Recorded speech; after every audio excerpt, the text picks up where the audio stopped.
You know, we came to Chris at GEEK and said, you know, it'd be great to continue the story and continue the Red Star universe in GEEK. And Chris fortunately thought that was a pretty decent idea as well. And so we started to begin this process, and it could not be more exciting to be involved with Chris. And I'm going to turn over the panel to our editor-in-chief, Dave Williams, who'll be doing an interview with Chris Gossett, the creator of Red Star. But more interesting, even still, is Chris has been involved with so many different projects as a conceptual illustrator and designer over the years. I met Chris, what is it, 20 years ago, when you were promoting Tales of the Jedi or Tales of the Sith? Tales of the Jedi, and then the Sith after that. And he's actually, few people know this, the real inventor of the two-sided lightsaber. The first time there was ever a two-sided lightsaber was in one of Chris's comics. So we were fast friends after that. So I thought that was super cool until I saw The Phantom Menace.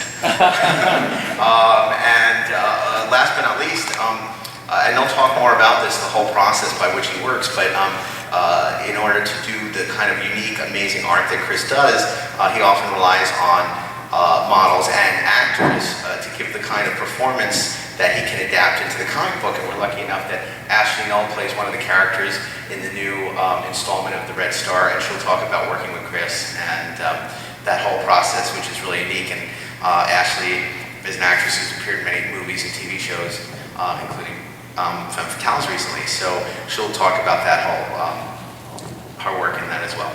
So thank you for coming. I'm going to turn the panel over to Dave Williams. We appreciate your support of Red Star, which will be coming out in GEEK in... It's going to be in the August, September. And I think, can we tell them about the San Diego comic exclusive? We will.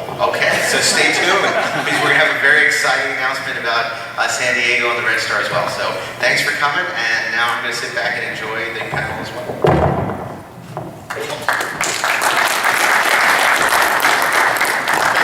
Thanks a lot, Mark. You're one of the best moderators here at the con. Always good with the introduction. Yes, my name is Dave Williams, and I am the editor of GEEK Magazine. And as Mark said, we're really excited to really leverage a relationship that we've had with Chris for a while to bring the Red Star back to the page. And we originally approached Chris with the idea of doing a sort of a new adventure from the Red Star universe. And Chris came up with a fantastic idea for a short piece that we could publish in the magazine. And Chris, tell us a little bit about the story that you devised. Sure, rapid fire. In the time that I stopped doing Red Star, I learned a lot about telling stories and introducing people to a story world. The amazing thing about fantasy worlds is you have to teach people everything, right? Because the characters do it differently.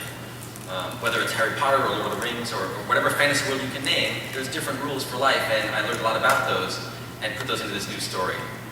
Specifically, introducing new readers to the world of Red Star by allowing them to see the way that a small group of women train to become warcasters, train to become witches, really, train to become spellcasters, who are really very, very important to the power struggle that's going on in the Red Star universe.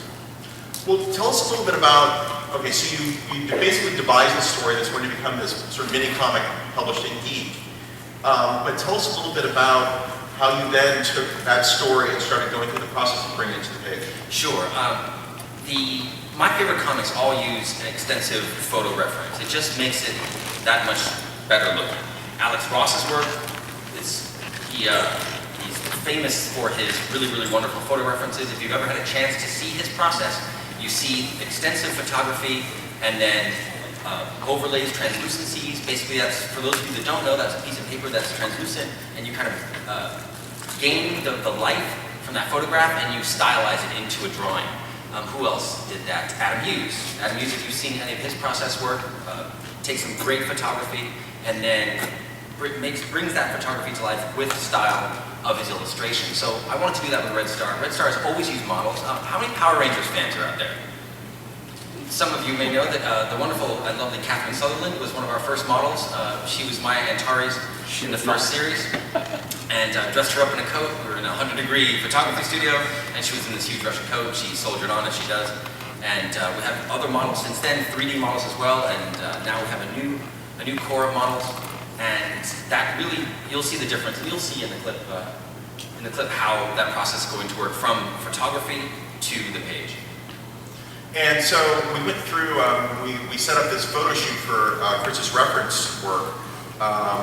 We decided that we would cast from a group of actresses that we had worked with on previous projects. And one of them was actually Noelle, and she answered the call to be one of our photo models for the reference shoot. And Chris, what was it about Ashley you thought would make a really perfect model for this universe? Oh, well, just look at her, Dave. Well, Dumb question. There's all the Red Star characters are gorgeous and also strong. I really wanted athletic, militaristic, military-looking people who look like they could carry a weapon, and people who would look comfortable in the Red Star universe and have a physical ability about them. This session, Rapid Fire, is a training session for Red Star warcasters, as I've said. So it's in kind of a danger room environment. Imagine a danger room but Red Star style. It's kind of like that. So they are training how to use these weapons and moving very physically, facing these challenges that are thrown at them very rapidly. Well, boiled down, the story is essentially about this team of women who are working or training within a giant warfare simulation game. Yes. Like a simulation stage, sort of like a holodeck in a way. And so they're presented with different challenges. Ashley, what was your impression when we called you out sort of out of the blue to participate in this? What was kind of your impression when we sent you some concepts, illustrations, and things like that? Well, Dave sent me the link to everything for the Red Star and everything about Chris, and I was doing some research on it, and it was just such an incredible story and such beautiful visuals. The red woman with her eyes on fire just really stood out to me.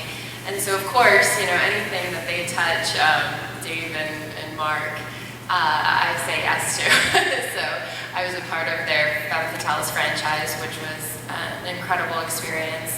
And I played a military leader in that series as well. So it sounded very similar to my previous character. So it sounded like something that would be a fun challenge. And I really wanted to work with Chris, so it was exciting.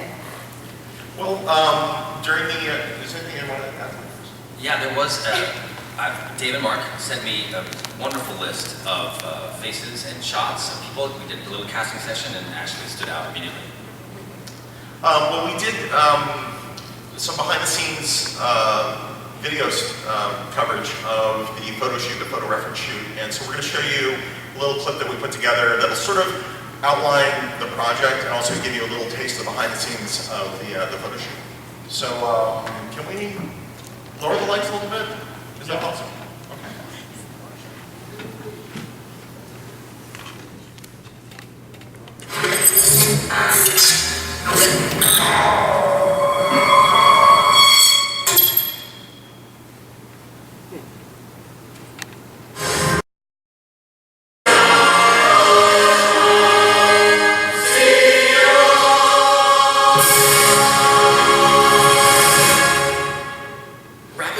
Is a story that introduces readers to the world of the Red Star by way of showing how these women learn how to use the magic that the state gives them to fight wars. The Red Star is all about brutal warfare, made so by magic. I'm Christian Gossett. I'm here today to do a photo reference shoot for a new Red Star story that will be featured in GEEK magazine. Hi, my name is Anne Alexander, and we're doing a photo shoot for Red Star Comic. Hi, I'm Catherine Annette, and I'm here for the Red Star shoot. Hi, I'm Ashley Noel, and I'm here for the Red Star shoot for GEEK magazine. We get a look that we've never seen in the Red Star before. We get to see them training how to use this powerful magic. That is fun to do shoot because it's a cool shoot to do. It's also because it's for something that I really like. You know what the story's going to be. You do a layout. You do a shot list. Then you bring the models in and you get those shots, something you have unique. Each one of them is going to do it differently. And you get stuff spontaneously, accidentally, that you never would have thought of drawing alone. Certain directors are just like, we could do a thing. He was able to tell me what to do to get me to understand what kind of expression he wants. So it was really fun. Can I use badass? Nice word? Yeah. Okay. I like comics, I like badass women. I thought it was pretty cool because it's a split between a comic book hero and an athlete. And I've got all this gun, some of them were real, pretty damn big. It's fun. Told everyone I have a newfound respect for soldiers. You already respect them immensely, but then you hold some of those weapons and they are heavy. My favorite part of the shoot today was probably working with the collaborators from GEEK magazine.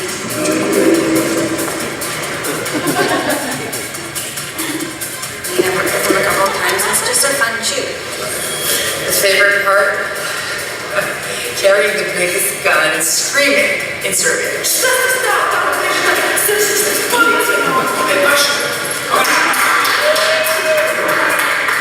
That was fun. I mean, Red Star is just, it's absolutely incredible just being a part of this. It was all around great experience. But also seeing, because we got to see some of the stuff and getting that gratification of seeing, that we kind of, that he's excited about what he's got. You realize, wow, it worked. We're all happy. This was good.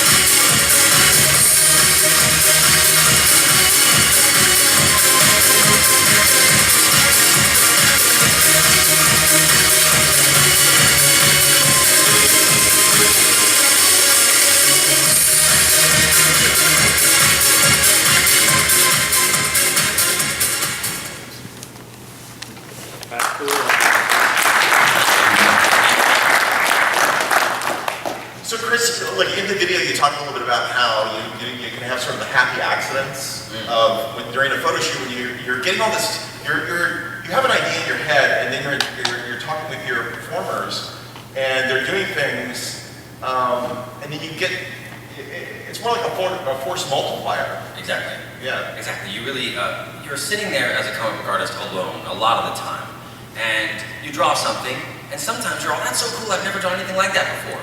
But a lot of the time, you're like, really, you're gonna try to sell them on that pose again? I've sold this pose, right? I gotta do something else. So, where do? You go to your artists that have inspired you forever. But a really, really fun thing to do is something you just saw, which is you bring in really talented collaborators and you put them in a situation and you do what we did, which is you give them, hey, here's the story, you're learning to use this magic, you're a young soldier, the pressure's on, you really want to perform well, the better you do here, the better your life will be, and here's your weapon, and show me what you're going to do. And they react in ways that you never could have known, and the photographer also. You tell the photographer, hey, I want this angle over here, this is what's happening right now, take a shot, try to make that in a way that I can draw something cool from it. And it just, you end up getting ideas you never would have come up with, or at least it would have taken a really, really long time. And it keeps the work fresh and original, as the Red Star has always been. And that's why we do it. Yeah, he didn't direct it like a photo shoot. He directed it like we were almost in a feature film shoot, which was really exciting because you had different motives for every sort of situation as opposed to just a photo shoot where it's like, stand there and hold the gun like this, It's you were put in situations and able to react and hopefully give him what he needed. Well, we had a variety of props on hand for the shoot. We had some costuming and whatnot, and Chris will be adding in some additional costuming and props and whatnot.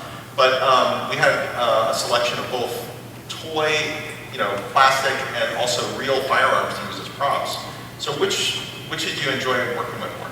I think just obviously having the real deal in your hands really just, it seals the deal. It puts you in that position. And like I said in the clip, they were like, okay, we need to add some sweat. I'm like, you don't need to add it. I am sweating. These things are heavy, It was newfound respect for our soldiers out there who are carrying these firearms and the heat and exhaustion. And it was really quite an experience having those heavy firearms. So. Well, and you liked using, I mean, when we talked about this early on, Chris, you were really adamant that we use as many real firearms as possible because you really like the detail. And also, too, you mentioned something about the weight. Yeah, the weight. When you're using photo reference, one of the great things is you get to look at the way muscles really move and the way that the hands really wrap around an object and the way that the whole body has to compensate. The stress on the face, all that stuff comes in, and that's just gold. That's what really you're looking for as an artist, to give your audience those nuances that they are not going to get. You guys read a lot of stuff, you look at a lot of stuff, you see all this, it's coming at you all the time. What makes you stand out? And for me, it's always been try to go the extra mile as far as quality. And it was great to have the models to really go through this, really get into it. As Ashley said, each of them really took to the way we did it and gave us some great stuff. Well, why do you think it is that more artists don't use models? Is it mostly just a budgetary situation? Budgetary and time, and you've got to have. Okay, can I just say that Geek Magazine is really cool for doing this for me? Having a really cool sponsor that will undertake this part of the process is really cool. A lot of artists, they don't want to go through it. A lot of the great guys in the 70s used to do it. They'd get together, they'd set up photography, and they didn't have digital cameras, right? That was like old plastic photography, and they'd have to light it themselves, and some of the best Conan comics from back in the day, a lot of photo reference. So I like the idea of bringing that quality into this. It's been a long time since Red Star's been out. I've been directing films and working in films and games. So when I came back, I really wanted to give my readers a wink and say, I'm still going to give you everything I possibly can in every page of this story. Does anybody have any questions at this point? Let's go to you. We'll go through a number of questions, then we'll get back to the discussion. That way we don't, run out of time. So this is kind of a look back at how warcasters do their training. Are there still plans to get back and take a look at Maya's crew and the assault on Archangel? Absolutely, and thank you for asking. You get a book. You can give it to your friends. Spread the word. Here you are. Yeah, there are. In fact, I'm really happy to announce here that, well, this is kind of not really an announcement, so just No tweeting. IDW is going to be reprinting in really prestige hardcover formats and regular formats, and in a range of formats, the original Red Star series. This is the first time anybody's heard it here publicly, and so we're really excited about that. That, in addition to these new stories, will give us the momentum necessary to get back into telling that story. I'll tell you, I'm so excited I can't even talk. The exciting thing is that the collaborator who wrote Sort of Lies with me, Trade 4, this is Trade 4, the Red Star, the last book, digitally painted by none other than Weta Workshop of Lord of the Rings, Hobbit, and King Kong fame. Wait, what was my point? Trade 4, blah, blah, blah. Oh, yes. My co-writer, Jennifer, I believe, who's in the room today. We sat down and we planned out the rest of the story. So it is all there. We have images, we have notes, we have dialogue, we have scripts. It's all waiting for just a capital, essentially. It takes a lot of money to do this stuff, my friends. You had a question right there. In the Red Star t-shirt. You guys have always done a lot of 3D modeling. Yes. Now this photo shoot, you said reference photo. Are you just looking at the photographs and then sketching, or are you actually 3D modeling the live actresses and using that? Because you did that in all the vehicles and stuff. They were all really cool 3D modeled. And that's a very good question. And we have used, in Trade 4, there are certain times when we made a sculpture, and we sculpted a character, and we did do the drawings from that. This time we'll be working with, there will be a 3D environment that they're in, that holodeck that Dave mentioned. We're modeling that in 3D in SketchUp now. Back when we started Red Star, it was very expensive technology, and it was like, the Pentagon to try to get a page of the Red Star done. Now it's much simpler, and we can do a lot more beautiful stuff. So that will be the modeling. However, the photographs of the models will be the characters we'll be using. So environment, 3D, characters from the photography. Right here. I've never read a Red Star comic. Use this. What time frame does Red Star comic take place in, basically? Think of it as a futuristic world that's kind of like ours, but with the addition of magic, this military industrial sorcery. Imagine if all the governments of the world and all the big industrialists of the world had figured out a way to make machine guns a little bit lighter, to make men be able to wear armor, to make battleships fly, to create things where a soldier can walk onto a battlefield and it's over, right? The battle's over. but they've given a certain sorceress, a warcaster, the ability to walk onto the same battlefield, cast a spell, and she knows exactly what happened. She can tell you what time he got shot, who shot him, she can track the range of the bullets, things like that. Like I said, the battleships fly, they deploy tanks from the sky. What if the real military, what if you had like Modern Warfare or Call of Duty, but add really, really powerful magic? And that's the Red Star. One more, yes. So I just started reading the first couple of comics, and I've been a big fan of Soviet history, and obviously it's derived from with battle Afghanistan. Do you see the future directions of this to like incorporate other aspects of Soviet history with like the crumbling of the Soviet Union and Chechnya and things like that? One of my dreams is to do the Great Patriotic War. One of my dreams is to do the World War II in the Red Star universe. I've done some designs of that. Again, in Trade 4, we did do the Russian Revolution, so we go back to the beginnings of the story, and so there's that as well. Another thing I'd really like to get into is the American side of the story, not just the Russian side, because they're there as well. Their technology is, the Russian stuff is industry. It looks like Russian stuff. It's big, it's heavy, it's diesel punk, one German fan called it, which I thought was really cool. Diesel punk, yeah. I almost started a character, diesel punk. But, Wait a minute, let me write that down. yeah, write that down. But I'd really love to get to the American side of the story. Their technology obviously would be way more, almost Gundam, you know, like really like teched out and a little more futuristic than the Russian counterparts. Not you. You, sir, back there. Please speak up. Okay, when you're using photo models, particularly for action scenes, how do you keep it loose, looking and moving, rather than get kind of stiff and frozen? Okay, I'm not going to say the flip answer, which is practice, practice, practice. Well, I will say that. But, you know, it's true. Sometimes it's trial and error. The great thing about it is you do that work beforehand. There's a great Muhammad Ali quote: the fight is won long before you step under the lights. It's won every morning when you get up and run. It's won every day in the training room. Well, every day you draw, every day. And you do get tight and you rip stuff up and you throw it on the floor and just try again. And you go through this process so that by the time you get some photographs there, you're loose and you bring that daily practice and discipline to the use of the photographs. I'm sure somebody will probably ask later, but Chris, tell us a little bit about, is there anything you can tell us quickly about what's happening with the Red Star movie? That was my question, Dave. Yeah, have you guys, how many of you have seen Josh Trank's masterpiece, Chronicle? Chronicle, the kid with the tail, yeah. Well, the young Master Trank is set up to direct the Red Star. I'm very happy about that. Because he's, well, as you saw from Chronicle, he knows what to do with telekinesis, and a lot of the Red Star magic, to get back to you, is kind of based on their ability to use like, telekinesis. There's a lot of similarities between that. So he's particularly suited to direct it. I have met with him. He's great. He's very excited, and we get along really great, I'm glad to say. And he's currently working on Fantastic Four over at Fox, and after that, should all go auspiciously, he'll be working on the Red Star film. So it should be pretty soon. Well, actually, has this experience been one of your first sort of like entry points into this sort of world? Definitely. I mean, my first was probably with Femme Fatales, which was the closest I ever had to an action series. And then this was just taking all my Tomb Raider dreams to a new level. That's what I felt like in that photo shoot. It was really fun.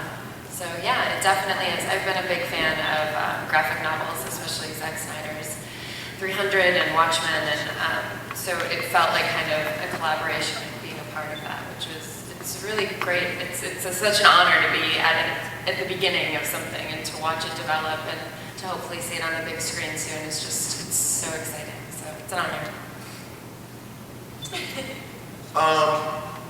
Any other questions?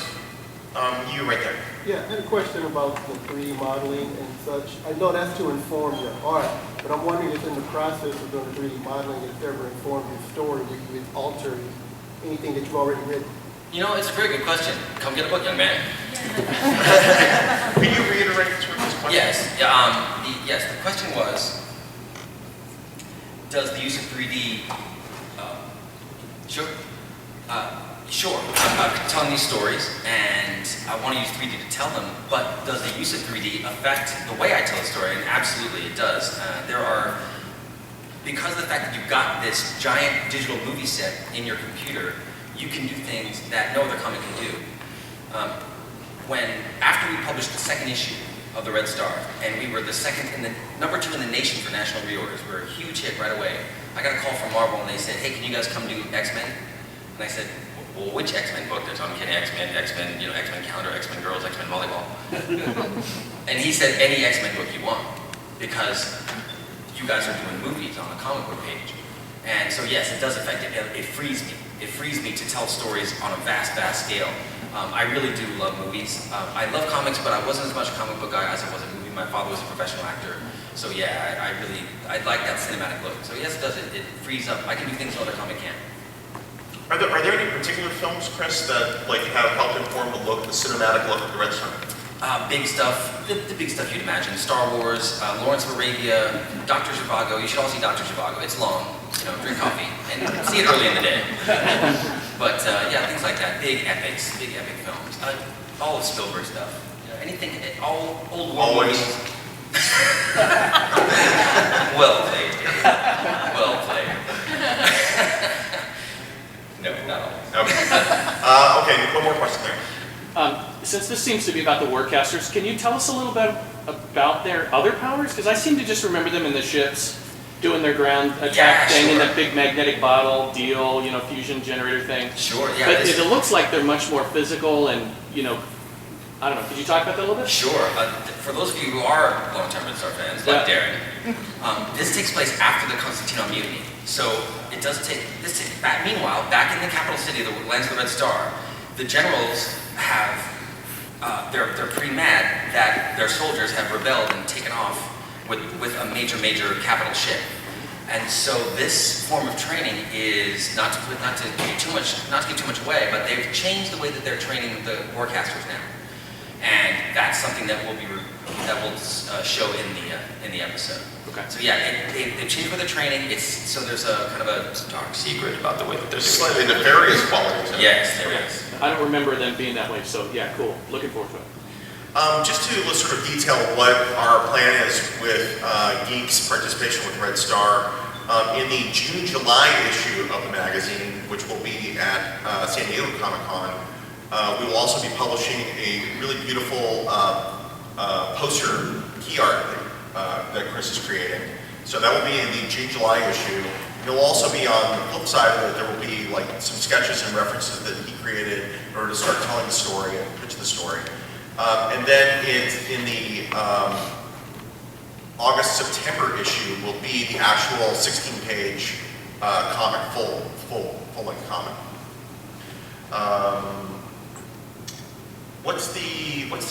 Do you have anything in mind yet for that special Comic-Con exclusive key art piece that's going to be in there? I'd like to introduce the readers to the actual Warcasters themselves. My first thought of one of the shots is like a Usual Suspects kind of a shot of all the girls holding weapons.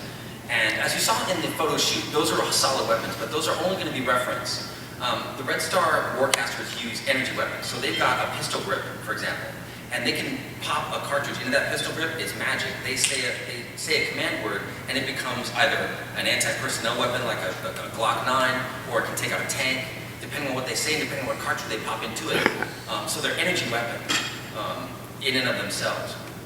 So I'd like to see them with some of those weapons, kind of introduce you to each character's name and who they are, a little bit of the history about them. That was my first thought. And then Sounds pretty good. it depends on if I fight off the temptation to do some vehicles and stuff too. Please don't. Don't fight off the temptation. No, it'll be a character introduction piece. Any questions specifically on the video or anything that you might have seen?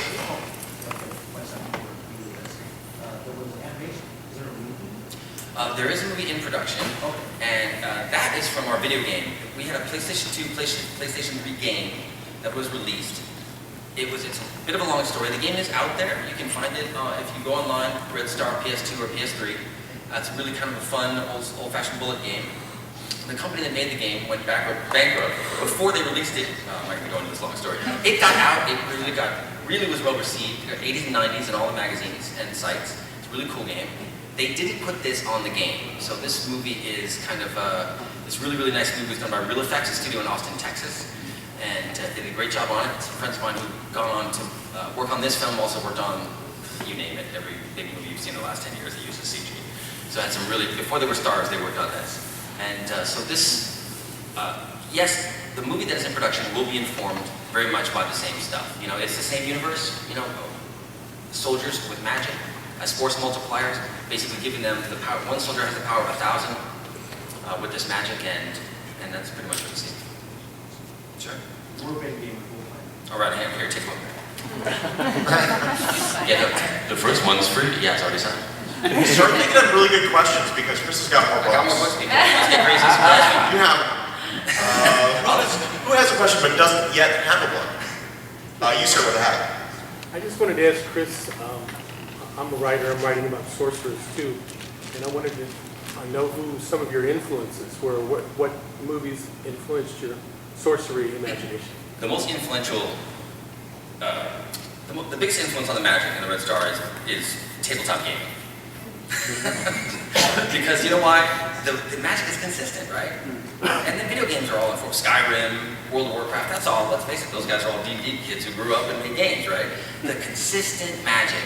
I like the fact that when, in movies before, it used to be, oh, I'm a magician, I do a few things here, and then conveniently, when the writer needs me not to have the magic, my magic doesn't work, and then other times, you know, it does work, and you know, why didn't they use that before? That kind of thing happens. Well, in gaming, you have consistent magic. That fireball is going to work or not. You know, it's all depends on how you use it. So that was really the biggest influence.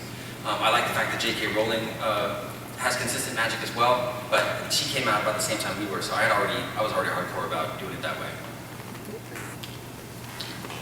Oh, does he win a book? Sure. Sure. Writer to writer, heck yeah. I used some sorcery to get that. Nice. A little telepathy of some kind. Thank you. You're very welcome. Best of luck. You right over there. So I'm a brand new reader. I haven't started these books, but I'm very excited. I know that you said there's a movie coming out. So as I start the comics, I'm like, how much input do you have for the movie? Am I going to get thrown off if I see the movie, or? It's going to be, fortunately, the director and I have a great relationship, so we'll see. The Red Star is so uniquely itself, it's not like you can really change it that much. You know, there's just nothing else like it, if I may say so myself. So, You just did. so it's going to be just like I want it to. No, well, you know what? Making a film is like having a Forbes 500 company spend its money in a year, right? You're talking about $100 million. You're talking about an army of people. So with all of that, with all those floating variables out there, no one can really say, no one can really answer that question. It's so early. I am excited by everything that they've talked about, and I wish them the best. But as far as what it will be, it's magic. We won't know. When I worked on King Kong, I went down and I spoke to my friends about making Lord of the Rings. And they said, yeah, we had no idea. We had no idea. We started shooting stuff, and some of it worked, some of it didn't. Some of the things we thought were going to work didn't. Some of the things we thought, oh my God, that's the worst thing we've ever shot, were the pieces that people love the most. So it really is, it's like magic. So you don't really know. You all the way in the back. How did you come up with the idea of Red Star? Is that really interesting? I love military history, and I love Star Wars, so. You also way in the back there. Yeah, first time reader, it sounds like the main draw is action, you know, a lot of military, strong female characters, magic, action's the draw. Is there going to be like a romantic arc, cloak and dagger arc, or are there different sides to it besides the action that we should be excited about?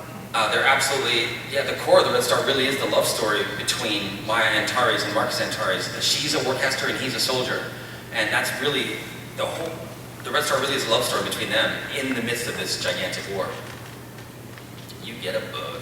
He likes talking about the romantic stuff. Yeah. It's just a romantic heart. Exactly.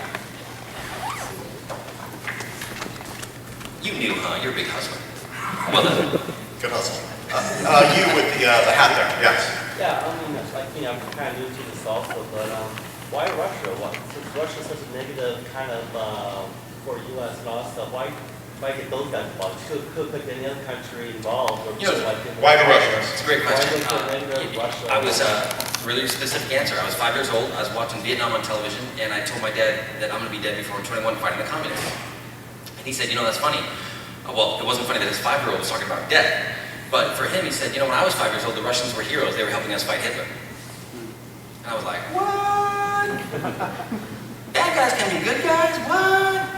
So that started my research there. What? We were allies, we were friends, and now we're killing each other? What the hell is up with that? That's why the Russians. They also just have the best designs. Yeah, that sounds pretty cool. Yeah, if you are going to go with the Germans, you have to go with the Soviets. Totally. Yes, sir. Not with the camera. Yes, you. Have you, for the film, have you thought about who you would cast as the main character? You have a or actors that you'd be My dream. My dream girl. Well, guys, should we make that announcement already? It's going to be me and Brad Pitt, guys. Sorry. The dream cast. That's how rumors start. Tweeting. I don't have a dream cast because I would like it to be more like Star Wars. I would like people that we've never seen before, for the most part, to do it and let the world really. If you cast really famous actors in this movie, then it's a really famous actor in this movie. If you cast an actor that is unknown, then the audience gets to really pour themselves into a Mark Hamill or a Harrison Ford or a Carrie Fisher, who, you know, people who are working and can do it, but we don't really know, so that we don't have preset notions as to what their work is. That would be my dream cast. Mostly unknowns. A few stars, you know, maybe the old people like Obi-Wan, right? You need a few people. Yeah, you always need a couple ringers in there. We just have a couple more minutes. Yes, right there. What do you hope for the future of Red Star? Do you hope that it will be just as big as Star Wars, if not bigger? Can Red Star be as big as Star Wars? Can anything? That's an interesting question. You know, you want to. I can only talk about what it has done so far and how much farther it has gone than I've expected it to. You begin something like this having no idea whether or not you'll be able to continue. And so far, it's sold 1 million copies over 6 languages. It's brought me all over the world. It's introduced me to some of my favorite artists. It's given me. I've been able to speak with soldiers who love it from Russia and America. Friends of mine that have come back from Gulf 1 and Gulf 2 and said. You know, I love this book because a lot of my family's in the military. I'm the first of many of my family that didn't go in. And my family has fought in the American wars since before World War I. So it's a lot of military, a lot of enforcement. And so I write from that perspective. I write from the perspective of the soldier, the person that has to go out there and carry the policy. And their dreams are survive. And that's kind of like you are as an artist. You have a dream that your art and your ability to dodge whatever financial bullet might come your way is going to allow you to keep doing this thing that you love doing. In their case, breathe. In my case, draw. Is that working well? Yeah, it's working. Do we have time for one more question? Yes. Okay, you sir, right there. Thank you. Chris, I've been supporting and watching yes, over you. Great to see you. Yeah, from the very beginning. Great to see you, man. Now I'm a website writer. What do we need to promote and do to promote Red Star? I mean, it's been a long process to get things rolling. What do we? Is there Facebook pages or what's the big promo for that's going on for it? Well, you know, we just relaunched GEEK magazine a year ago, and our biggest promo, our most important thing that we have is the magazine itself. That'll always be your best promotional tool. Yeah. In fact, this pushing GEEK would be great. I would love to continue this. GEEK has a Twitter too, right? Oh yeah. We use all the social media, the websites, all that kind of stuff. But it really comes down to what are you actually selling? It's not. You can't be the world's best salesman and be selling something that just nobody wants to buy. So you really have to start with the product itself and really focus on that. I see Red Star as the untapped potential, hey, there's something really great out here. The mentality of comic readers is about 5 minutes. They can't remember past that. And something really great is just lying underneath the shades there. So I'm just, yeah, I would really like to see it go. Thanks, we feel the same way. Well, yeah, everyone, hey, should know. Well, that's why, Geek Magazine is incredibly excited to be collaborating with Chris on this, because it's I've been a fan since I found it in San Diego a number of years ago, and so this is, for me, this is a dream project to be doing something with Chris, like somebody I admire. So I think we're gonna wrap it up, and if there's any further questions you might have, we'll be, outside for a few minutes. Okay, so 5 minutes? No, Okay. Okay, but we have more questions? You have another question? While you were on the subject of dating, I was wondering if there were meeting. Oh yeah, I did. You actually beat the video game based on your comic book? That was kind of cool. I was like, these guys made a video game of my stuff. I gotta finish this game. I felt an obligation, so yeah, I did it. Second class levels. Oh, it really is tough. It really is. I like that survival level though when you complete the first time. That whole berserk stuff. Quick question. Are you ever going to re-release that PS2 game? So those, your comic books are really hard to find, but your games are just as hard to find as well. And I'm so sorry. It's available at theredstar.com. It is, right? We still have it. Man, I got 5 reading copies with me. I don't know that that's true. Two quick questions to follow up. So are you going to re-release it in any new platforms or digitally? Because from what I recall, it was supposed to come out for PS2 and other systems, but it only came out for the PS2. I'm suspecting that if the movie happens and the movies, look, as soon as there's a movie in play, somebody will pick that property back up. Here's the happy ending to this. My good buddy, I have a really good buddy at Warner Brothers Interactive. I'm not going to say his name, but he's been a Red Star fan for years. We've had coffee together a million times. His dad reads the book, and we always said, man, it'd be cool if Red Stars were Warner Brothers, we'd make the coolest game. So here we are. So if the movie gets greenlit, we'll be able to take that relationship to the next level. Hopefully. I followed you as well from San Diego Comic Con when you guys were promoting before you had the comic, and all the way through. And I followed the story. The thing is, you're going into this movie. Are the new comics going to go lead into the new movie, or stand alone by itself, continue the story? It's going to be standing alone. I hope to tell so many different stories from the Red Star that they couldn't possibly make as many movies as I could tell. I'm going to just fill it up, and if they use it for the movies, good on them. That would be awesome. Hopefully the stuff will inform them, because you need to tell people so much when they're collaborating on a story. You never know when they're going to get it.